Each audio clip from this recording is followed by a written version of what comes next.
ਵਾਹਿਗੁਰੂ ਜੀ ਕਾ ਖਾਲਸਾ ਵਾਹਿਗੁਰੂ ਜੀ ਕੀ ਫਤਿਹ। ਕਿਰਤ ਕਰਮ ਕੇ ਵਿਛੜੇ ਕਰ ਕਿਰਪਾ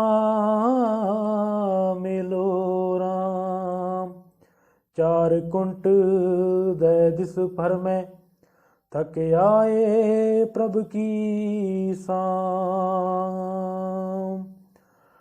तेन दूध ते बारी किते न आवे काम। जल बिन साख कुमलामती उपजे नाही दाम। हर नाम मिले सजन कत पाइए बिसराम। सजन कत पाइए बिसराम। वाहिगुरु जी का खालसा वाहिगुरु जी की फतेह। अज दी विचार किरत कर्म के विछड़े कर किरपा मेलो राम। कि मनुखी मन ਦੀਆਂ ਜੋ ਹਾਲਤਾਂ ਬਣਦੀਆਂ ਨੇ ਔਰ ਜਿਹੜੇ ਕਰਮਾਂ ਦੇ ਨਾਲ ਕਿਸ ਤਰ੍ਹਾਂ ਦੇ ਕਰਮ ਕਰੀਏ ਕਿ ਸਾਡੇ ਪਰਮਾਤਮਾ ਦੇ ਅਸੀਂ ਅਨਵਾਰੇ ਹੋ ਜਾਈਏ, ਅਸੀਂ ਪਰਮਾਤਮਾ ਦੇ ਅਨੁਕੂਲ ਹੋ ਜਾਈਏ। ਸੋ ਇਹ ਸਾਰੀਆਂ ਵਿਚਾਰਾਂ ਬੰਦੇ ਦੇ ਮਨ ਦੇ ਵਿੱਚ ਚੱਲਦੀਆਂ ਰਹਿੰਦੀਆਂ ਨੇ। ਇੱਕ ਇਨਸਾਨ ਦੇ ਅੰਦਰ ਇੱਕ ਤੜਫ ਹੈ ਕਿ ਉਹ ਪਰਮੇਸ਼ਰ ਹੋਣਾ ਚਾਹੁੰਦਾ। ਭਾਵੇਂ ਕੋਈ ਨਾਸਤਿਕ ਵੀ ਹੈ ਤਾਂ ਉਹਦੇ ਮਨ 'ਚ ਵੀ ਇਹੀ ਤੜਫ ਹੈ ਕਿ ਉਹ ਪਰਮਾਤਮਾ ਹੋਣਾ ਚਾਹੁੰਦਾ। ਇੱਥੇ ਸਭ ਕੁਝ ਅਧੂਰਾ ਹੈ, ਕੁਝ ਵੀ ਪੂਰਾ ਨਹੀਂ ਹੈ। ਇਨਸਾਨ ਦੀ ਇੱਕੋ ਇੱਕ ਮੰਗ ਹੈ ਪੂਰਾ ਹੋ ਜਾਣਾ, ਉਸ ਪਰਮ ਪਦ ਦੇ ਨਾਲ ਜੁੜ ਜਾਣਾ। ਅਤੇ ਮਨੁੱਖੀ ਮਨ ਦੀਆਂ ਜੇ ਹਾਲਤਾਂ ਦੀ ਗੱਲ ਕਰੀਏ ਤਾਂ ਮਨੁੱਖੀ ਮਨ ਦੀਆਂ ਹਾਲਤਾਂ ਤਿੰਨ ਤਰ੍ਹਾਂ ਦੀ ਹਾਲਤਾਂ ਦੇ ਵਿੱਚੋਂ ਮਨੁੱਖ ਦਾ ਮਨ ਹਰ ਸਮੇਂ ਨਿਕਲਦਾ। ਕਦੇ ਤਾਂ ਉਹ ਕਰਮ ਪ੍ਰਧਾਨ ਹੁੰਦਾ, ਕਦੇ ਗਿਆਨ ਪ੍ਰਧਾਨ ਹੁੰਦਾ ਅਤੇ ਕਦੇ ਕਦਾਈ ਕੋਈ ਵਿਰਲਾ ਕੋਈ ਭਾਵ ਵਿੱਚ ਲੀਨ ਹੁੰਦਾ। ਇਹ ਤਿੰਨ ਅਵਸਥਾ ਨੇ ਕਰਮ ਦੀ। ਅਗਰ ਪ੍ਰਥਮ ਆਪਾਂ ਕਰਮ ਦੀ ਵਿਚਾਰ ਕਰੀਏ ਤਾਂ ਮਨੁੱਖ ਦੇ ਮਨ ਨੂੰ ਕੁਛ ਨਾ ਕੁਛ ਚਾਹੀਦਾ ਹੈ। ਮਨ ਕਦੇ ਵਿਹਲਾ ਨਹੀਂ ਰਹਿ ਸਕਦਾ। ਵੈਸੇ ਪੁਰਾਣੇ ਸਮੇਂ ਦੀ ਗੱਲ ਕਰੀਏ ਨਾ ਤਾਂ ਉਹ ਕਹਿੰਦੇ ਸੀ ਕਿ ਮਨ ਨੂੰ ਵਿਹਲਾ ਨਹੀਂ ਰੱਖਣਾ ਚਾਹੀਦਾ, ਤੂੰ ਕੁਛ ਨਾ ਕੁਛ ਕਰਦਾ ਰਹੇ। ਜੇ ਤੇਰੇ ਕੋਲ ਕੋਈ ਕੰਮ ਨਹੀਂ ਹੈ ਤਾਂ ਕੋਈ ਚੀਜ਼ ਫਾੜ ਕੇ ਉਹਨੂੰ ਦੁਬਾਰਾ ਸੀ ਦਿਆ ਕਰ। ਇਹ ਗੱਲ ਠੀਕ ਹੈ ਕਿ ਜਗਤ ਵਿੱਚ ਕਰਮ ਕਰਨ ਨਾਲ ਨਾ ਕੁਛ ਮਿਲਦਾ ਹੈ। ਜੇ ਮਨੁੱਖ ਨੂੰ ਆਖ ਦਿੱਤਾ ਜਾਵੇ ਨਾ ਕਿ ਤੈਨੂੰ ਕੁਝ ਘਰ ਬੈਠੇ ਮਿਲ ਜਾਵੇਗਾ ਅਤੇ ਤੂੰ ਕੁਛ ਵੀ ਨਾ ਕਰ, ਤਾਂ ਇਸ ਅਵਸਥਾ ਦੇ ਵਿੱਚ ਉਹ ਜ਼ਿਆਦਾ ਦਿਨ ਬਰਕਰਾਰ ਨਹੀਂ ਰਹੇਗੀ। ਉਹਨੂੰ ਇਹ ਸਮਝ ਪੈ ਜਾਵੇਗੀ ਕਿ ਮੈਨੂੰ ਕੁਛ ਨਾ ਕੁਛ ਕਰਨਾ ਪੈਣਾ। ਤਾਂ ਇੱਥੋਂ ਉਤਪੰਨ ਹੁੰਦੇ ਨੇ ਕਰਮ। ਮਨ ਵਿਹਲਾ ਨਹੀਂ ਰਹਿ ਸਕਦਾ। ਅਗਰ ਅਸੀਂ ਗੱਲ ਕਰੀਏ ਨਾ ਜੇਲ੍ਹਾਂ ਦੇ ਵਿੱਚ, ਤੁਸੀਂ ਸਾਰੇ ਭਲੀ ਭਾਂਤ ਜਾਣਦੇ ਹੋ ਕਿ ਜੇਲ੍ਹਾਂ ਦੇ ਵਿੱਚ ਕੀ ਕੀਤਾ ਜਾਂਦਾ ਕਿ ਉਹਨਾਂ ਨੂੰ ਜੇਲ੍ਹ ਕੈਦੀਆਂ ਨੂੰ ਇੱਕ ਸਜ਼ਾ ਦੇ ਦਿੱਤੀ ਜਾਂਦੀ ਹੈ। ਤਾਂ ਬਹੁਤਾਤ ਜਿਹੜੇ ਕੈਦੀ ਨੇ ਉਹ ਚਿੱਤਰਕਾਰ ਬਣ ਜਾਂਦੇ ਨੇ। ਉਹਨਾਂ ਦੀ ਕੰਧਾਂ ਦੇ ਉੱਪਰ ਪੇਂਟਿੰਗ ਸ਼ੁਰੂ ਹੋ ਜਾਂਦੀ ਕਰਨੀ। ਇਹਦਾ ਮਤਲਬ ਇਹ ਹੈ ਕਿ ਮਨ ਹੈ ਜਿਹੜਾ ਉਹ ਕਦੇ ਵਿਹਲਾ ਨਹੀਂ ਹੋ ਸਕਦਾ, ਨਾ ਹੀ ਵਿਹਲਾ ਬੈਠ ਸਕਦਾ। ਅਤੇ ਅਕਸਰ ਸਾਨੂੰ ਇਹ ਦੇਖਣ ਨੂੰ ਮਿਲਦਾ ਹੈ ਕਿ ਧਰਮ ਗ੍ਰੰਥਾਂ ਦੇ ਟੀਕੇ ਜਿਹੜੇ ਕਰਦੇ ਨੇ ਜਾਂ ਜਿਹੜੇ ਕਵਿਤਾ ਲਿਖਦੇ ਨੇ ਇਹ ਜ਼ਿਆਦਾਤਰ ਜੇਲ੍ਹ ਦੇ ਵਿੱਚੋਂ ਸ਼ੁਰੂਆਤ ਹੁੰਦੀ ਹੈ ਨਾ। ਮੈਂ ਮਾਫੀ ਮੰਗਦਾ, ਸਾਰੇ ਤਾਂ ਨਹੀਂ, ਖੈਰ ਕੁਛ ਲੋਕ ਤੁਹਾਨੂੰ ਇਹੋ ਜਿਹੇ ਇਤਿਹਾਸ ਵਿੱਚ ਪੜ੍ਹਨ ਨੂੰ ਮਿਲ ਜਾਣਗੇ ਕਿ ਬਹੁਤਾਤ ਲੋਕ ਸੰਗੀਤਕਾਰ ਗੀਤਕਾਰ ਬਣ ਜਾਂਦੇ ਨੇ ਕਿਉਂਕਿ ਮਨ ਜਿਹੜਾ ਉਹ ਵਿਹਲਾ ਨਹੀਂ ਬੈਠ ਸਕਦਾ, ਕੁਝ ਨਾ ਕੁਛ ਕਰਮ ਉਹ ਕਰਦੇ ਹੀ ਰਹਿੰਦਾ। ਕੁਛ ਕੀਤੇ ਬਿਨਾਂ ਆਪਣੇ ਆਪ ਨੂੰ ਰੱਖਣਾ ਬਹੁਤ ਮੁਸ਼ਕਿਲ ਹੈ। ਫਿਰ ਜਿਨ੍ਹਾਂ ਨੇ ਇਸ ਕਰਮ ਦੇ ਸਿਧਾਂਤ ਨੂੰ ਘੜਿਆ ਉਹਨਾਂ ਨੇ ਫਿਰ ਜ਼ੋਰ ਦਿੱਤਾ ਕਿ ਕਰਮ ਨਾਲ ਪਰਮਾਤਮਾ ਮਿਲ ਸਕਦਾ। ਉਹਨਾਂ ਫਿਰ ਇਸ ਚੀਜ਼ 'ਤੇ ਜ਼ੋਰ ਦਿੱਤਾ। ਜਿਨ੍ਹਾਂ ਨੇ ਕਰਮ ਨੂੰ ਘੜਿਆ ਉਹਨਾਂ ਨੇ, ਮੇਰੀ ਗੱਲ ਧਿਆਨ ਨਾਲ ਸਮਝਣ ਦੀ ਕੋਸ਼ਿਸ਼ ਕਰਨਾ, ਕਿ ਜਿਨ੍ਹਾਂ ਨੇ ਕਰਮ ਨੂੰ ਘੜਿਆ ਅਤੇ ਫਿਰ ਉਹਨਾਂ ਨੇ ਕੀ ਕੀਤਾ, ਇਹ ਜ਼ੋਰ ਦਿੱਤਾ ਕਿ ਪਰਮਾਤਮਾ ਵੀ ਕਰਮ ਨਾਲ ਮਿਲਦਾ। ਇਸ ਧਾਰਨਾ 'ਤੇ ਦੁਨੀਆ ਦੇ ਵਿੱਚ, ਧਾਰਮਿਕ ਦੁਨੀਆ ਵਿੱਚ ਅਨੇਕ ਤਰ੍ਹਾਂ ਦੇ ਕਰਮ ਵਿਕਸਿਤ ਹੋ ਗਏ, ਜਿਵੇਂ ਹੱਜ ਕਰਨਾ, ਕੁਰਬਾਨੀ ਦੇਣੀ, 68 ਤੀਰਥਾਂ ਦਾ ਭਰਮਣ ਕਰਨਾ, ਅਨੇਕ ਤਰ੍ਹਾਂ ਦੇ ਵਰਤ ਰੱਖਣੇ, ਰੋਜ਼ੇ, ਪੂਜਾ ਆਰਚਨਾ, ਬੰਧਨ, ਇੱਕ ਪੈਰ 'ਤੇ ਖੜ੍ਹਾ ਹੋਣਾ, ਤੀਰਥਾਂ 'ਤੇ ਡੰਡੌਤ 'ਤੇ ਜ਼ੋਰ ਦੇਣਾ, ਦਰਖਤਾਂ ਦੀ ਪੂਜਾ ਕਰਨੀ, ਪਹਾੜਾਂ ਨਦੀਆਂ ਦੀ ਪੂਜਾ ਕਰਨੀ, ਫਿਰ ਗਊਆਂ ਦੀ, ਸ਼ੇਰਾਂ ਦੀ, ਨਾਗਾਂ ਦੀ ਪੂਜਾ ਵੀ ਹੁੰਦੀ ਅੱਜ ਕੱਲ੍ਹ, ਸੂਰਜ ਨੂੰ ਪਾਣੀ ਦੇਣਾ, ਮੂਰਤੀਆਂ ਨੂੰ ਨਹਾਉਣਾ ਧੋਣਾ, ਬਸਤਰ ਬਦਲਣੇ, ਸ਼ਿੰਗਾਰ ਕਰਨਾ।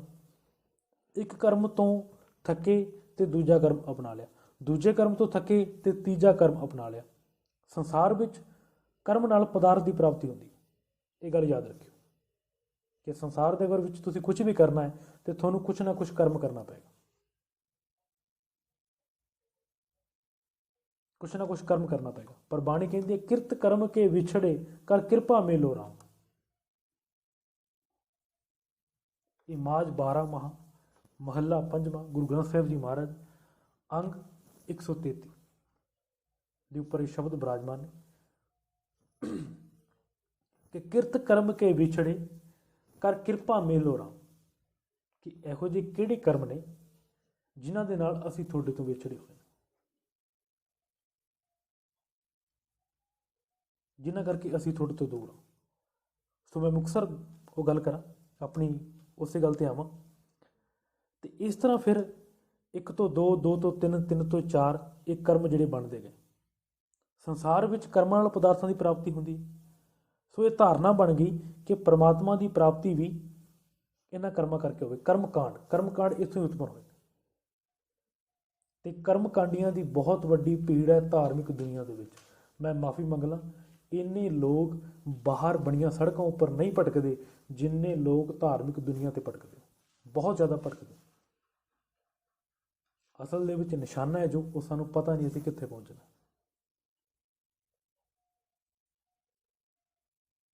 ਤਾਂ ਫਿਰ ਇਹ ਕਰਮਕਾਂਡੀਆਂ ਦੀ ਬੜੀ ਵੱਡੀ ਭੀੜ। ਹੋਰ ਵੀ ਬੜੇ ਤਰ੍ਹਾਂ ਦੇ ਕਰਮਕਾਂਡ ਨੇ, ਚੰਦਨ ਰਗੜਨਾ, ਤਿਲਕ ਲਾਉਣਾ, ਭੋਗ ਲਾਉਣੇ, ਜਤ ਰੱਖਣੀ, ਰੋਜ਼ ਨਿੱਤ ਨਵਾਂ ਕਰਮ। ਰੋਜ਼ ਨਿੱਤ ਨਵਾਂ ਕਰਮ ਇਸ ਦੁਨੀਆ ਦੇ ਵਿੱਚ ਜਨਮ ਲੈਂਦਾ ਜੋ ਕਰਮਕਾਂਡ ਅਖਵਾਉਂਦਾ। ਪਰ ਸੱਚ ਤਾਂ ਇਹ ਹੈ ਕਿ ਅਕਰਮ ਹੋਣਾ ਬਹੁਤ ਔਖਾ ਹੈ। ਕਰਮ ਕਰਤ ਹੋਵੇ ਨਹਿ ਕਰਮ, ਮਹਾਰਾਜ ਦੀ ਬਾਣੀ ਦਾ ਫਰਮਾਨ ਕਿ ਜੇ ਤੂੰ ਪਰਮਾਤਮਾ ਨੂੰ ਮਿਲਣਾ ਚਾਹੁੰਦਾ ਹੈ ਤੇ ਕਰਮ ਕਰਦਿਆਂ ਹੀ ਤੂੰ ਨਹਿ ਕਰਮ ਹੋ ਜਾ, ਅਕਰਮ ਹੋ ਜਾ। ਪਰ ਇਹ ਸਭ ਤੋਂ ਵੱਡਾ ਔਖਾ ਹੈ। ਕਰਮ ਕਰਨਾ ਮਨ ਦਾ ਇੱਕ ਪ੍ਰਬਲ ਹਿੱਸਾ ਹੈ। ਇੱਕ ਕੰਮ ਤੋਂ ਉੱਕ ਜਾਂਦਾ ਹੈ ਤੇ ਦੂਜਾ ਕਰਮ ਫੜ ਲੈਂਦਾ, ਦੂਜੇ ਤੋਂ ਉੱਕ ਜਾਂਦਾ ਹੈ ਤਾਂ ਤੀਜਾ ਕਰਮ ਫੜ ਲੈਂਦਾ। ਮਨ ਦੀ ਫਿਤਰਤ ਹੈ ਕਿ ਕੁਛ ਨਾ ਕੁਛ ਕਰਨ ਵਾਸਤੇ ਚਾਹੀਦਾ, ਚਾਹੇ ਉਹ ਕਰਮ ਦੇ ਵਿੱਚੋਂ ਕੁਛ ਵੀ ਪ੍ਰਾਪਤ ਨਾ ਹੋਵੇ, ਮਨ ਨੂੰ ਫਿਰ ਵੀ ਉਹ ਕੰਮ ਕਰਨ ਵਾਸਤੇ ਚਾਹੀਦਾ। ਜਿਵੇਂ ਆਪਾਂ ਕਹਿ ਲਈਏ ਕੋਈ ਤਾਸ਼ ਦਾ ਖੇਲ ਜਾਂ ਸ਼ਤਰੰਜ, ਹਾਲਾਂਕਿ ਉਹਦੇ ਵਿੱਚੋਂ ਕੁਛ ਵੀ ਪ੍ਰਾਪਤ ਨਹੀਂ ਹੁੰਦਾ, ਪਰ ਉਹ ਫਿਰ ਵੀ ਇੱਕ ਖੇਡਦੇ ਨੇ। ਕਈ ਵਾਰ ਕੀ ਹੁੰਦਾ, ਇਨਸਾਨ ਨੂੰ ਕੋਈ ਦੂਸਰਾ ਨਾ ਮਿਲੇ ਖੇਡਣ ਵਾਸਤੇ, ਕਿਉਂਕਿ ਕੋਈ ਵੀ ਗੇਮ ਹੈ, ਕੋਈ ਵੀ ਖੇਡ ਹੈ, ਉਹ 2 ਖਿਡਾਰੀਆਂ ਦੇ ਵਿਚਾਲੇ ਹੁੰਦੀ ਹੈ। ਪਰ ਕਈ ਵਾਰ ਜੇ ਨਾ ਮਿਲੇ ਤਾਂ ਫਿਰ ਕੀ ਹੁੰਦਾ ਕਿ ਉਹ ਇਕੱਲੇ ਹੀ ਖੇਡਣ ਲੱਗ ਜਾਂਦਾ ਦੋਨੋਂ ਸਾਈਡ ਤੋਂ, ਕਿਉਂਕਿ ਮਨ ਹੈ ਨਾ ਕੁਛ ਤਾਂ ਕਰਨ ਵਾਸਤੇ ਚਾਹੀਦਾ। ਕਰਮ ਸੰਸਾਰ ਵਿੱਚ ਪਦਾਰਥਾਂ ਦੀ ਪ੍ਰਾਪਤੀ ਦਾ ਮੂਲ ਕਾਰਨ ਹੈ ਔਰ ਹੋ ਵੀ ਸਕਦਾ ਹੈ। ਕਰਮ ਨਿਰੰਕਾਰ ਦਾ ਮੂਲ ਕਾਰਨ ਹੀ ਇਹ ਯਾਦ ਰੱਖਣਾ, ਕਿਉਂਕਿ ਜੇ ਕਰਮ ਕਰਨ ਦੇ ਨਾਲ ਪਰਮਾਤਮਾ ਮਿਲਦਾ ਹੈ, ਸੱਚ ਜਾਣੋ ਮੇਰੇ ਕਰਮ ਪਰਮਾਤਮਾ ਨਾਲੋਂ ਵੱਡੇ ਨੇ, ਪਰਮਾਤਮਾ ਛੋਟਾ ਹੈ। ਮੈਂ ਮਾਫੀ ਮੰਗਦਾ ਜੀ, ਜੇ ਮੇਰੇ ਕਰਮ ਦੇ ਨਾਲ ਪਰਮਾਤਮਾ ਮਿਲਦਾ ਔਰ ਕਰਮ ਪਰਮਾਤਮਾ ਨੂੰ ਮਿਲਣ ਦਾ ਮੂਲ ਕਾਰਨ ਹੈ, ਤਾਂ ਮੇਰੇ ਕਰਮ ਵੱਡੇ ਨੇ, ਪਰਮਾਤਮਾ ਛੋਟੇ ਨੇ। ਜੈਸੇ ਜਿਤਨੇ ਧਨ ਦੇ ਨਾਲ ਜੋ ਪਦਾਰਥ ਮਿਲ ਜਾਵੇ, ਪਦਾਰਥ ਵੱਡਾ ਨਹੀਂ, ਉਹ ਧਨ ਵੱਡਾ ਹੈ। ਇਸੇ ਤਰ੍ਹਾਂ ਉਹ ਕਰਮ ਹੀ ਵੱਡਾ ਹੈ ਜਿਸ ਨਾਲ ਪਰਮਾਤਮਾ ਮਿਲ ਜਾਂਦਾ। ਤਾਂ ਫਿਰ ਪਰਮਾਤਮਾ ਨੂੰ ਪੂਜਣ ਦੀ ਲੋੜ ਨਹੀਂ। ਮੈਂ ਮਾਫੀ ਮੰਗਦਾ, ਜਿਸ ਕਰਮ ਨਾਲ ਪਰਮਾਤਮਾ ਮਿਲਦਾ ਹੈ ਉਸ ਕਰਮ ਨੂੰ ਪੂਜਣ ਦੀ ਲੋੜ ਹੈ। ਕਰਮ ਤਾਂ ਪਸ਼ੂ ਜਗਤ ਵੀ ਕਰਦਾ, ਪਰ ਉਹਨਾਂ ਦਾ ਕਰਮ ਉਧਰ ਪੂਰਤੀ ਅਤੇ ਆਲੇ ਦੁਆਲੇ ਘੁੰਮਦਾ ਰਹਿੰਦਾ, ਮਤਲਬ ਆਪਣੀ ਰੋਟੀ ਪਾਣੀ ਦੇ ਰਿਜ਼ਕ ਦੇ ਆਲੇ ਦੁਆਲੇ ਘੁੰਮਦਾ ਰਹਿੰਦਾ। ਪਰ ਮਨੁੱਖ ਦਾ ਕਰਮ ਕਰਨ ਲਈ ਕਰਮ ਕਰਦਾ। ਉਹ ਕਰਮਾਂ ਦਾ ਤਾਣਾ ਓਤ-ਪੋਤ ਕਹਿੰਦੇ ਨੇ ਕਿ ਤੁਸੀਂ ਜਿਵੇਂ ਕਿਤੇ ਸਿਲਾਈ ਕਢਾਈ ਦਾ ਕੰਮ ਕਰਨ ਵਾਲੇ ਨੂੰ ਦੇਖਿਆ ਹੋਣਾ, ਇੱਕ ਥੱਲੇ ਰੱਖਦਾ ਧਾਗਾ, ਇੱਕ ਉੱਪਰ ਰੱਖਦਾ, ਉਹਨੂੰ ਕਹਿੰਦੇ ਨੇ ਓਤ-ਪੋਤ, ਤਾਣਾ ਪੇਟਾ ਜਿਹਨੂੰ ਆਪਾਂ ਕਹਿੰਦੇ ਹਾਂ ਪੰਜਾਬੀ ਦੇ। ਉਹ ਇਸ ਓਤ-ਪੋਤ ਦੇ ਵਿੱਚ ਉਲਝਦਾ ਔਰ ਬਹੁਤ ਜ਼ਿਆਦਾ ਉਲਝਦਾ, ਆਪਣੇ ਕਰਮ ਕਰਦਾ ਔਰ ਆਪਣੇ ਕਰਮਾਂ ਦੇ ਵਿੱਚ ਆਪ ਹੀ ਉਲਝ ਜਾਂਦਾ। ਪਰ ਇਹ ਗੱਲ ਠੀਕ ਹੈ ਕਿ ਕਰਮਾਂ ਨਾਲ ਪਦਾਰਥ ਮਿਲਦੇ ਨੇ, ਅਤੇ ਜਿਵੇਂ ਜਿਵੇਂ ਕਰਮਾਂ ਦੇ ਨਾਲ ਪਦਾਰਥ ਮਿਲੀ ਜਾਂਦੇ ਨੇ ਅਤੇ ਆਦਮੀ ਦੀ ਤ੍ਰਿਸ਼ਨਾ ਜਿਹੜੀ ਹੋਰ ਵੱਧਦੀ ਜਾਂਦੀ। ਫਿਰ ਇਹਨੂੰ ਭੁਲੇਖਾ ਪੈ ਜਾਂਦਾ ਹੈ ਕਿ ਪਰਮਾਤਮਾ ਵੀ ਹੋ ਸਕਦਾ ਕਰਮਾਂ ਨਾ ਮਿਲੇ। ਤੇ ਮਨ ਵਿੱਚ ਇਹ ਧਾਰਨਾ ਬਹੁਤ ਜ਼ਿਆਦਾ ਪਕੜ ਲੈਂਦੀ ਹੈ ਮਨ ਨੂੰ ਕਿ ਹਾਂ ਕਰਮ ਦੇ ਨਾਲ ਪਰਮਾਤਮਾ ਮਿਲਦਾ। ਫਿਰ ਇਹ ਕਰਮਕਾਂਡੀ ਬਣਦਾ ਤੇ ਜਦੋਂ ਇਹ ਕਰਮ ਕਰਦਾ ਹੈ ਤੇ ਫਿਰ ਕਰਮਾਂ ਦੀ ਇੱਕ ਪੂੰਜੀ ਬਣਦੀ ਹੈ। ਫਿਰ ਇਹ ਪੂੰਜੀ ਨੂੰ ਗਿਣਤੀ ਕਰਦਾ ਔਰ ਗਿਣਤੀ ਕਰਨੀ ਲਾਜ਼ਮੀ ਵੀ ਹੋ ਜਾਂਦੀ ਹੈ। ਤੇ ਫਿਰ ਇਹ ਗਿਣਦਾ। ਕਿਵੇਂ ਗਿਣਦਾ? ਇਸ ਤਰ੍ਹਾਂ ਗਿਣਦਾ ਹੈ, ਇੰਨੇ ਜਗ ਕੀਤੇ, ਇਤਨਾ ਦਾਨ ਕੀਤਾ, ਇਤਨੀ ਦਫਾ ਤੀਰਥਾਂ ਤੇ ਗਿਆ, ਇਤਨੇ ਪਾਠ ਕੀਤੇ ਜਾਂ ਕਰਵਾਏ, ਇਤਨੇ ਵਰਤ ਰੱਖੇ, ਹੋਰ ਪੁੰਨ ਕਰਮ ਕੀਤੇ। ਇਹ ਪੰਡ ਭਾਰੀ ਹੋ ਜਾਂਦੀ ਹੈ ਔਰ ਇਹਨਾਂ ਤੇ ਕਰਮਾਂ ਦੇ ਉੱਪਰ ਆ ਜਾਂਦਾ ਹੈ ਹੰਕਾਰ ਕਿ ਜਿੰਨੇ ਮੈਂ ਪਾਠ ਕਰਦਾ ਉਹਨੇ ਤਾਂ ਕੋਈ ਹੋਰ ਕਰ ਹੀ ਨਹੀਂ ਸਕਦਾ, ਜਿੰਨੇ ਮੈਂ ਤੀਰਥਾਂ ਤੇ ਗਿਆ ਉਹਨਾਂ ਤਾਂ ਕੋਈ ਜਾ ਹੀ ਨਹੀਂ ਸਕਦਾ। ਸਵੇਰੇ 4 ਵਜੇ ਉੱਠ ਕੇ ਮੈਂ ਗੁਰੂ ਗ੍ਰੰਥ ਸਾਹਿਬ ਜੀ ਮਹਾਰਾਜ ਦੀ ਹਜ਼ੂਰੀ 'ਚ ਬੈਠ ਜਾਣਾ, ਹੋਰ ਤਾਂ ਕੋਈ ਬੈਠ ਨਹੀਂ ਸਕਦਾ, ਮੈਂ ਮਾਫੀ ਮੰਗ ਲਾਂ।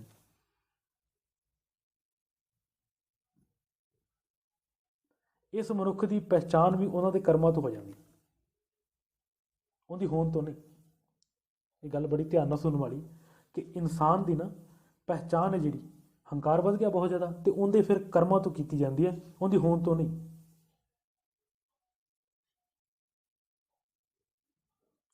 ਇੱਕ ਗੱਲ ਹੁੰਦੀ ਹੈ ਕਿ ਇੱਕ ਹੁੰਦਾ ਮੇਰਾ ਹੋਣਾ ਔਰ ਇੱਕ ਹੁੰਦਾ ਮੇਰਾ ਕਰਨਾ। ਜਗਤ ਦੀ ਦ੍ਰਿਸ਼ਟੀ ਕਰਨੇ ਤੇ ਹੈ, ਕਿਉਂਕਿ ਅਕਸਰ ਤੁਸੀਂ ਦੇਖਿਆ ਹੋਊਗਾ ਕਿ ਅਸੀਂ ਜਦੋਂ ਕਿਸੇ ਦਾ ਨਾਮ ਪੁੱਛਣਾ ਤੇਰਾ ਭਾਈ ਕੀ ਨਾਮ ਹੈ ਤੇ ਅਸੀਂ ਸੰਤੁਸ਼ਟ ਨਹੀਂ ਹੁੰਦੇ, ਅਸੀਂ ਫਿਰ ਅੱਗੇ ਹੋਰ ਪੁੱਛਦੇ ਹਾਂ ਕੀ ਤੂੰ ਕੀ ਕਰਦਾ ਹੈ, ਤੇਰੀ ਕਿਰਤ ਕੀ ਹੈ, ਤੂੰ ਕਿੱਥੋਂ ਦਾ ਹੈ, ਤੂੰ ਕਿਵੇਂ ਹੈ। ਇਹ ਸਾਰੀਆਂ ਗੱਲਾਂ ਅਸੀਂ ਪੁੱਛਦੇ ਹਾਂ। ਅਸੀਂ ਕਰੀਬ ਸਾਰੇ ਮਨੁੱਖਾਂ ਨੂੰ ਉਹਨਾਂ ਦੇ ਕਰਮਾਂ ਤੋਂ ਹੀ ਪਹਿਚਾਣਦੇ ਹਾਂ। ਇਹ ਸੁਨਿਆਰ, ਇਹ ਚਮਿਆਰ, ਇਹ ਲੋਹਾਰ ਹੈ, ਇਹ ਠੇਕੇਦਾਰ ਹੈ, ਇਹ ਡਰਾਈਵਰ ਹੈ, ਹਾਂਜੀ, ਇਹ ਸਾਇੰਟਿਸਟ ਹੈ, ਇਹ ਕਲਾਕਾਰ ਹੈ, ਗੀਤਕਾਰ ਹੈ, ਸੰਗੀਤਕਾਰ ਹੈ, ਹਾਂਜੀ, ਇਹ ਕਵਿਤਾਕਾਰ ਹੈ। ਇਹ ਸਾਰੇ ਹੀ ਅਸੀਂ ਉਹਨਾਂ ਦੇ ਕਰਮਾਂ ਤੋਂ ਪਹਿਚਾਣਦੇ ਹਾਂ। ਜਿਵੇਂ ਸਾਗਰ ਦੇ ਉੱਪਰ ਲਹਿਰਾਂ ਨੇ ਤੇ ਬੜੀ ਹਲਚਲ ਹੈ, ਪਰ ਗਹਿਰੇਪਨ ਦੇ ਵਿੱਚ ਖਾਮੋਸ਼ੀ ਹੈ। ਮੂਲ ਵਿੱਚ ਠਹਿਰੀਏ ਨਾ ਤੇ ਸ਼ਾਂਤੀ ਮਿਲਦੀ ਹੈ, ਆਨੰਦ ਮਿਲਦਾ, ਪਰ ਲੇਕਿਨ ਉੱਪਰ ਕਰਮਾਂ ਦੀ ਅਨੰਤ ਲਹਿਰਾਂ ਨੇ। ਹਰ ਲਹਿਰ ਉੱਪਰ ਉੱਠਦੀ ਹੈ, ਫਿਰ ਨੀਚੇ ਚਲੇ ਜਾਂਦੀ, ਫਿਰ ਉੱਠਦੀ ਹੈ, ਫਿਰ ਚਲੇ ਜਾਂਦੀ। ਇਹ ਲਹਿਰਾਂ ਅੱਗੇ ਵਧਣਾ ਚਾਹੁੰਦੀਆਂ ਨੇ। ਅਸੀਂ ਇਹਨਾਂ ਨੂੰ ਪਹਿਚਾਣ ਕਰਦੇ ਹਾਂ ਕਿ ਮਨੁੱਖ ਬਹੁਤ ਅੱਗੇ ਵੱਧ ਗਿਆ, ਕਰਮ ਦੀ ਸਤਾ ਦੇ ਵਿੱਚ ਬਹੁਤ ਹੈ, ਜਿਵੇਂ ਸਤਾਧਾਰੀ ਹੋ ਗਿਆ, ਮਿਨਿਸਟਰ ਬਣ ਗਿਆ, ਧਨਵਾਨ ਹੋ ਗਿਆ। ਕਰਮਾਂ ਦੀ ਹੋੜ ਇਹ ਧਾਰਮਿਕ ਦੁਨੀਆ ਦੇ ਵਿੱਚ ਵੀ ਆਪਣੀ ਛਾਪ ਲੈ ਕੇ ਆਈ ਹੋਈ ਹੈ। ਇਹ ਬਹੁਤ ਵੱਡਾ ਤਿਆਗੀ ਹੈ, ਇਸ ਨੇ ਪਰਿਵਾਰ ਛੱਡ ਦਿੱਤਾ ਹੈ, ਇਹਨੇ ਬਹੁਤ ਵੱਡੇ ਦਾਨ ਕੀਤੇ ਨੇ, ਇਹਨੇ ਕਈ ਧਰਮਸ਼ਾਲਾ ਬਣਾਈਆਂ ਨੇ, ਇਹਨੇ ਕਈ ਦਫਾ ਹੱਜ ਕੀਤੇ ਨੇ, ਇਹ ਤੀਰਥਾਂ ਤੇ ਗਿਆ ਹੈ। ਕਰਮ ਕਰਨਾ ਮਨ ਦਾ ਇੱਕ ਖੰਡ ਹੈ, ਇੱਕ ਹਿੱਸਾ ਹੈ। ਕਰਮਾਂ ਦੀ ਹੋੜ ਜਗਤ ਤੋਂ ਮਿਲਦੀ ਹੈ। ਕੀਤੇ ਕਰਮ ਸੰਸਾਰ ਦਾ ਮੇਲ ਕਰਾ ਸਕਦੇ ਨੇ, ਨਿਰੰਕਾਰ ਦਾ ਮੇਲ ਤਾਂ ਕਿਰਪਾ ਨਾਲ ਹੁੰਦਾ ਹੈ। ਹਰ ਇੱਕ ਕਰਮ ਵਿਛੋੜਦਾ ਹੈ। ਇਸੇ ਕਰਕੇ ਮਹਾਰਾਜ ਦੀ ਗੁਰੂ ਪਿਤਾ ਦੀ ਬਾਣੀ ਕਹਿੰਦੀ ਹੈ, ਕਿਰਤ ਕਰਮ ਕੇ ਵਿਛੜੇ ਕਰ ਕਿਰਪਾ ਮੇਲੋ ਰਾਮ। ਨਿਰਮਲ ਧਰਮ ਨਿਰਮਲ ਕਰਮਾਂ ਤੇ ਹੀ ਖੜਾ ਹੈ। ਨਿਰਮਲ ਧਰਮ ਨਿਰਮਲ ਕਰਮਾਂ ਤੇ ਹੀ ਖੜਾ ਹੈ, ਪਰ ਜਿਹੜੇ ਕੰਟਰੋਲ ਦੇ ਵਿੱਚ ਨੇ। ਜਦੋਂ ਲੋੜ ਤੋਂ ਇਹ ਵੱਧ ਜਾਂਦੇ ਨੇ ਤਾਂ ਫਿਰ ਇਹ ਨਿਰਮਲ ਧਰਮ ਤੇ ਨਿਰਮਲ ਕਰਮਾਂ ਤੇ ਨਹੀਂ ਖੜਦਾ, ਬਲਕਿ ਕਰਮਾਂ ਦੇ ਆਹ ਭਾਵ ਤੋਂ ਤਿਆਗ ਤੇ ਖੜਾ। ਜਦੋਂ ਅਸੀਂ ਹੰਕਾਰ ਨੂੰ ਤਿਆਗ ਦਿੰਦੇ, ਮੈਂ ਗੱਲ ਕਲੀਅਰ ਕਰਦਾ ਕਿਉਂਕਿ ਮੈਂ ਥੋੜ੍ਹੀ ਜਿਹੀ ਰਿਪੀਟ ਕਰਦਾ ਗੱਲ। ਨਿਰਮਲ ਧਰਮ ਨਿਰਮਲ ਕਰਮਾਂ ਤੇ ਨਹੀਂ ਖੜਾ, ਬਲਕਿ ਕਰਮਾਂ ਦੇ ਆਹ ਭਾਵ ਤੇ ਤਿਆਗ ਤੇ ਖੜਾ। ਜਦੋਂ ਅਸੀਂ ਹੰਕਾਰ ਨੂੰ ਤਿਆਗ ਦਿੰਦੇ ਹਾਂ, ਬਸ ਇੱਥੋਂ ਹੀ ਸਾਡਾ ਧਰਮ ਸ਼ੁਰੂ ਹੋ ਜਾਂਦਾ। ਕਰਮ ਕਰਤ ਹੋ ਵਹਿ ਨਹਿ ਕਰਮ, ਤਿਸ ਬੈ ਸਨੂਕਾ ਨਿਰਮਲ ਧਰਮ। ਗੌੜੀ ਸੁਖਮਨੀ ਮਹੱਲਾ 5ਵਾਂ, ਅੰਗ 274। ਹੰਕਾਰ ਜਾਂ ਕਿ ਆਹ ਭਾਵ ਕਰਤਾਪਨ ਦਾ ਭਾਵ ਤਾਂ ਕਰਮ ਨੂੰ ਮਲੀਨ ਕਰ ਦਿੰਦਾ। ਜਦੋਂ ਹੰਕਾਰ ਹੁੰਦਾ ਨਾ, ਕਰਮਾਂ ਦੇ ਉੱਪਰ ਹੰਕਾਰ ਆ ਜਾਂਦਾ। ਜਿਵੇਂ ਮਹਾਰਾਜ ਦੀ ਬਾਣੀ ਵੀ ਕਹਿੰਦੀ ਹੈ, ਤੀਰਥ ਬਰਤ ਔਰ ਦਾਨ ਕਰ ਮਨ ਮੈਂ ਧਰੇ ਗੁਮਾਨ, ਨਾਨਕ ਨਹਿਫਲ ਜਾਤ ਤਹਿ ਜਿਉ ਕੁੰਚ ਇਸਨਾਨ। ਪਹਿਲਾਂ ਅਸੀਂ ਹੰਕਾਰ ਦੀ ਪੂਰਤੀ ਲਈ ਕਰਮ ਕਰਦੇ ਹਾਂ, ਫਿਰ ਹੰਕਾਰ ਦੀ ਪੂਰਤੀ ਵਾਸਤੇ ਪਹਿਲਾਂ ਕਰਮ ਕੀਤਾ ਤੇ ਫਿਰ ਅਸੀਂ ਤਿਆਗ ਕੀਤਾ। ਫਿਰ ਤਿਆਗ ਜਿਹੜਾ ਹੰਕਾਰ ਤਿਆਗ ਦੇ ਮੋਢਿਆਂ ਤੇ ਖੜਾ ਹੋ ਜਾਂਦਾ। ਦਰਅਸਲ ਤਿਆਗ ਦਾ ਜਦ ਤੱਕ ਤਿਆਗ ਨਾ ਹੋਵੇ ਪਰਮ ਪਦ ਨਸੀਬ ਨਹੀਂ ਹੋ ਸਕਦਾ। ਇਸ ਕਰਕੇ ਤਿਆਗ ਕਰਨਾ ਹੈ ਤੇ ਫਿਰ ਤੁਹਾਨੂੰ ਤਿਆਗ ਦਾ ਵੀ ਤਿਆਗ ਕਰਨਾ ਪੈਣਾ, ਮਤਲਬ ਹੰਕਾਰ ਦਾ ਵੀ ਤਿਆਗ ਕਰਨਾ ਪੈਣਾ, ਕਿਉਂਕਿ ਹੰਕਾਰ ਹੈ ਜਿਹੜਾ ਇਹ ਗੁਣਾਂ ਉੱਪਰ ਖੜਦਾ ਕਿ ਮੈਂ ਬੜਾ ਵੱਡਾ ਗਿਆਨੀ, ਮੈਂ ਬੜਾ ਵੱਡਾ ਕਥਾਵਾਚਕ। ਜਿਸ ਤਰ੍ਹਾਂ ਗੁਰੂ ਗ੍ਰੰਥ ਸਾਹਿਬ ਜੀ ਮਹਾਰਾਜ ਦੀ ਮੈਂ ਵਿਆਖਿਆ ਕਰ ਸਕਦਾ, ਕੋਈ ਕਰ ਹੀ ਨਹੀਂ ਸਕਦਾ। ਜਿਸ ਤਰ੍ਹਾਂ ਮੈਂ ਗੁਰੂ ਗ੍ਰੰਥ ਸਾਹਿਬ ਜੀ ਮਹਾਰਾਜ ਦੀ ਮਿੱਠੀ ਆਵਾਜ਼ ਦੇ ਨਾਲ ਬਾਣੀ ਪੜ੍ਹਦਾ, ਕੋਈ ਪੜ੍ਹ ਨਹੀਂ ਸਕਦਾ। ਹੰਕਾਰ ਗੁਣਾਂ ਉੱਪਰ ਖੜਾ, ਇਹ ਗੁਣ ਨੇ। ਕਦੇ ਕਿਸੇ ਚੋਰ ਨੂੰ ਕਿਹਾ ਕਿ ਮੈਂ ਬਹੁਤ ਵੱਡਾ ਚੋਰ ਹਾਂ? ਨਹੀਂ। ਇਹ ਸਾਰਾ ਕੁਝ ਕਿੱਥੇ ਖੜਦਾ? ਗੁਣਾਂ ਦੇ ਉੱਪਰ।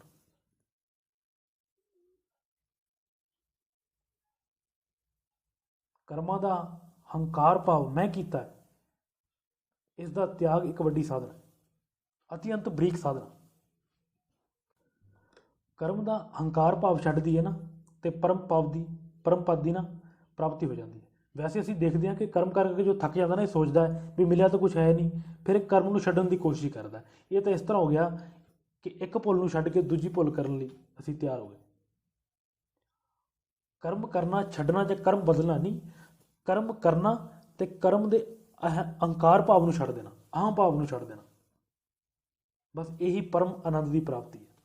ਆਮ ਅਸੀਂ ਦੇਖਦੇ ਹਾਂ ਜੋ ਸੰਸਾਰੀ ਕਰਮ ਨਹੀਂ ਨਾ ਕਰਦੇ, ਅਸੀਂ ਉਹਨਾਂ ਨੂੰ ਸੰਤ ਆਖਦੇ ਹਾਂ, ਪਰ ਕੋਈ ਇਹ ਸੋਚਣ ਦੀ ਕੋਸ਼ਿਸ਼ ਨਹੀਂ ਕਰਦਾ ਕਿ ਸੰਸਾਰ ਵਿੱਚ ਰਹਿ ਕੇ ਸੰਸਾਰ ਦਾ ਤਿਆਗ ਨਹੀਂ ਹੋ ਸਕਦਾ। ਘਰ ਛੱਡ ਦੇਵੇਗਾ, ਆਸ਼ਰਮ ਬਣਾਵੇਗਾ, ਡੇਰੇ ਬਣਾਵੇਗਾ।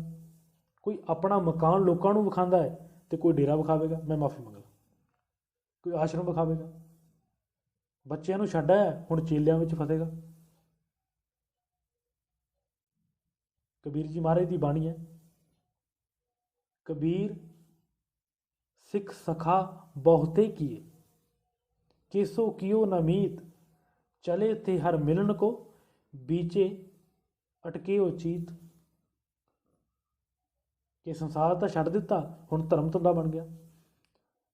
ਸੰਸਾਰੀ ਵਿਕਤਰੇ ਛੱਡ ਦਿੱਤੇ, ਹੁਣ ਧਾਰਮਿਕ ਵਿਕਤਰੇ ਵਰਨ ਭੇਖ ਆਸ਼ਰਮ ਖੜੇ ਕਰ ਲਏ।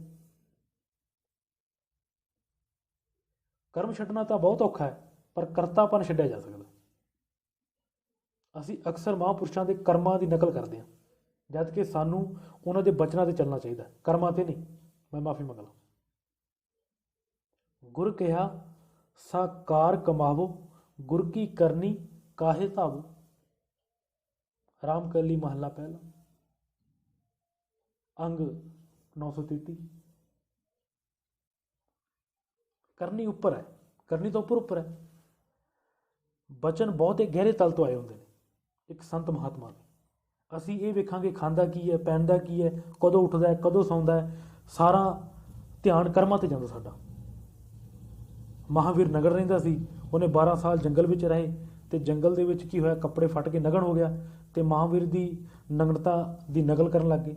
ਉਹਦੇ ਅੱਜ ਕੱਲ੍ਹ ਦੇ ਜਿੰਨੇ ਵੀ ਸਾਰੇ ਉਹਨਾਂ ਦੇ ਚਾਹੁਣ ਵਾਲੇ ਨੇ ਮਹਾਂਵੀਰ ਦੇ, ਉਹ ਸਾਰੇ ਨਗਨ ਨੇ। ਕਰਮਾਂ ਦੀ ਨਕਲ ਹੈ। ਹਾਲਾਂਕਿ ਜਿਹੜੇ ਉਹਨਾਂ ਨੇ ਗਿਆਨ ਦੀ ਗੱਲ ਕੀਤੀ, ਉਹ ਅੱਜ ਤੱਕ ਕਿਸੇ ਨੇ ਨਹੀਂ ਅਪਣਾਇਆ।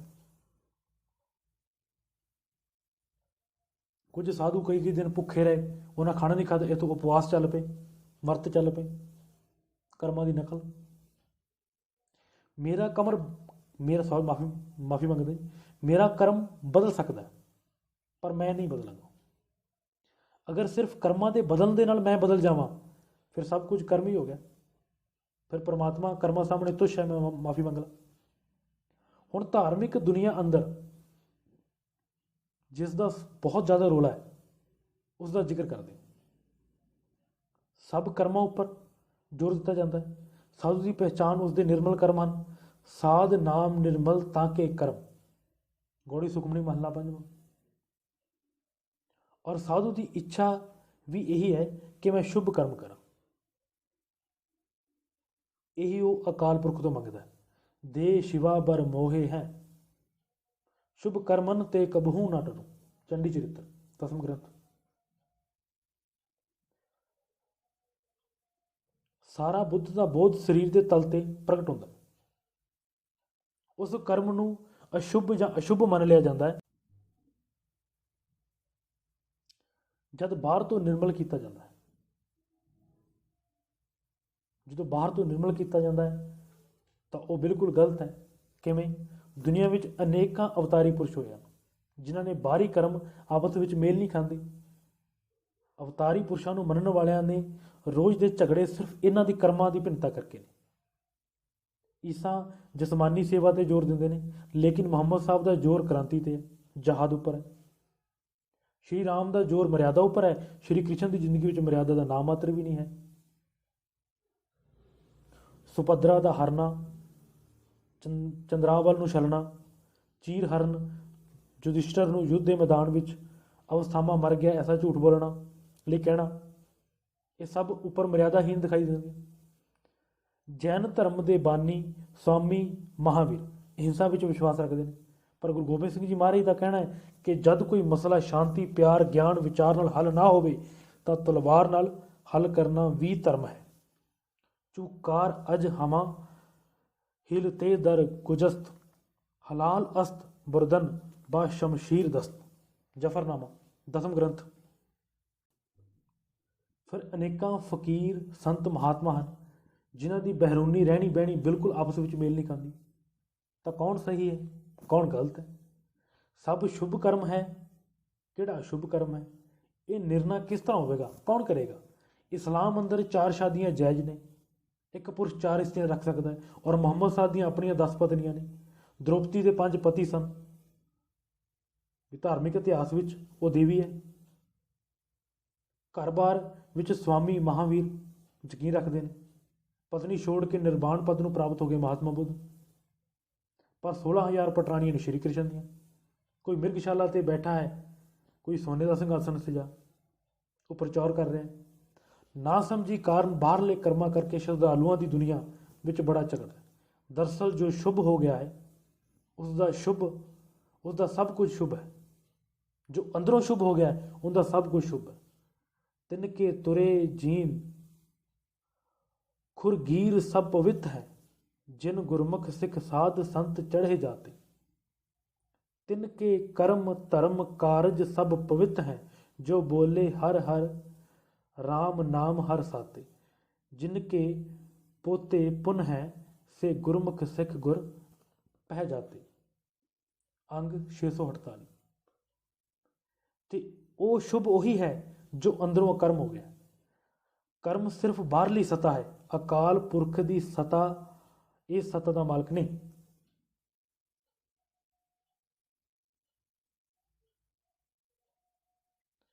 ਕਰਮ ਸਿਰਫ ਬਾਹਰਲੀ ਉਹਦੇ ਉੱਪਰ ਖੜੇ ਨੇ, ਪਰ ਅਕਾਲ ਪੁਰਖ ਆ ਕਰਮ ਦੀ ਸਤਾ, ਕਰਮਾਂ ਦੀ ਸਤਾ ਨਹੀਂ।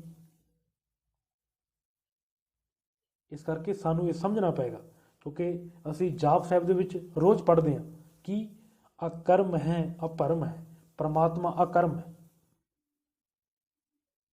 ਉਸ ਤੋਂ ਕੋਈ ਕਰਮ ਨਹੀਂ ਹੋ ਰਿਹਾ। ਉਹ ਨਿਰੰਕਾਰ ਹੈ ਔਰ ਅਕਾਲ ਮੂਰਤ ਹੈ, ਉਹ ਅਕਰਮ ਹੈ। ਜੋ ਕਰਮ ਸਾਧ ਕੇ ਅਕਰਮ ਹੋ ਜਾਂਦਾ, ਜੋ ਕਰਮ ਨੂੰ ਸਾਧ ਕੇ ਅਕਰਮ ਹੋ ਜਾਂਦਾ, ਉਸ ਦਾ ਹਰ ਕਰਮ ਪਵਿੱਤਰ ਹੈ। ਜੋ ਸ਼ੁਭ ਹੋ ਗਿਆ ਉਸ ਤੋਂ ਸਭ ਕੁਝ ਸ਼ੁਭ ਹੁੰਦਾ।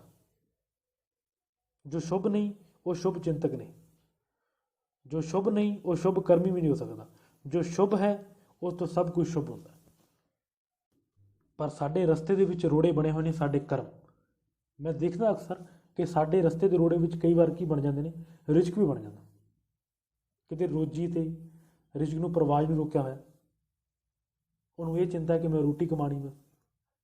ਮੈਂ ਦੇਖਿਆ ਇਸ ਤਰ੍ਹਾਂ ਦੇ ਲੋਕ ਮੈਨੂੰ ਮਿਲਦੇ ਨੇ ਜੋ ਕਹਿੰਦੇ ਨੇ ਕਿ ਠੀਕ ਹੈ ਪਰਮਾਤਮਾ ਨੂੰ ਮਿਲ ਲਵਾਂਗੇ, ਪਹਿਲਾਂ ਰੋਟੀ ਦਾ ਪ੍ਰਬੰਧ ਤਾਂ ਕਰ ਲਈ। ਔਰ ਮੈਨੂੰ ਅਕਸਰ ਮੁਹੰਮਦ ਇਕਬਾਲ ਦੀ ਕਾਫੀ ਚੇਤੇ ਆ ਜਾਂਦੀ।